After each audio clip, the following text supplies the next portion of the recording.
feeling chest pains, so I decided I better go up, and the attention I received as soon as I got there was amazing. I can't thank the doctors, the nurses, the lab people, the ultrasound techs, everybody. The care was just absolutely amazing. I spent a week upstairs as an inpatient. Of course, it was over the long weekend, so it's extraordinarily busy. The attention I received coming and going, blood work once, twice a day, ECGs every day, even all the testing they did before I took off on the Tuesday for my angiogram. And then I ended up having complications after from the angiogram, and I've had to make several trips up to the hospital and have several ultrasounds done. And even Vince, I'll call him by name, the treatment I got from him when he saw what was going on was, I can't ask for anything better. We really need to appreciate our doctors, our nurses, and our technicians, because without them, I wouldn't have received the care and diagnosis, and still ongoing, still trying to figure some things out.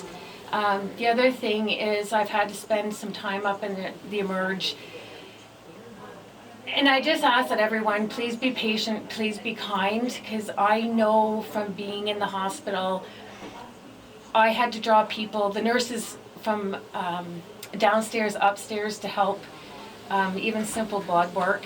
And that night, being in Emerge, I took a lot of resources. So every time a doctor and a nurse had to come in and check everything, it takes away from, I know, the people that are waiting to get in.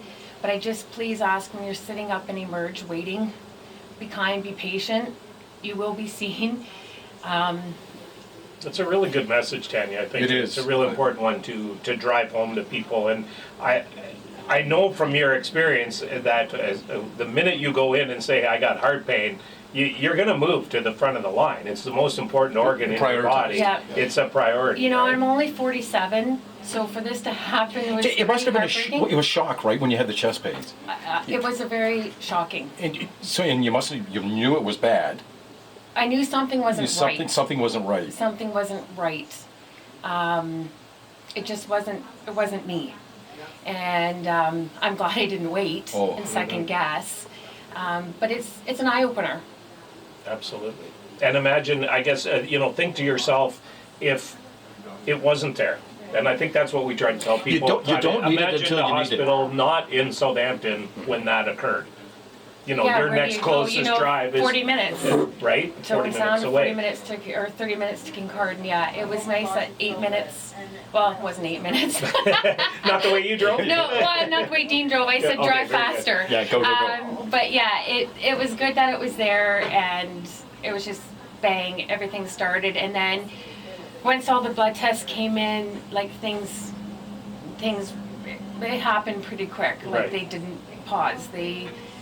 And as you said, not only that initial night, which could literally have been game-changing or life-changing, making, the Southampton Hospital being there Yeah. and having the resources to take care of you, but you also talked about having to go back and back and back Yeah. because of complications, because of tests, that sort of thing. Again, those are trips, not 8 minutes and not 40 minutes that you had to make time and time again. I Yeah. think that's the importance of making sure you donate to the hospital. Yeah, Keep I it didn't close to have- home, as we say. I didn't have one bad experience with a doctor or a nurse. Like the attention that they gave me was amazing. Like, and the one night my nurse that was leaving, he came and said they're really busy, they'll do their best. But I know the nurse, she still came in and checked on me, and even though, they were overwhelmed, but they still came in just to make sure everything was good. Another great story. And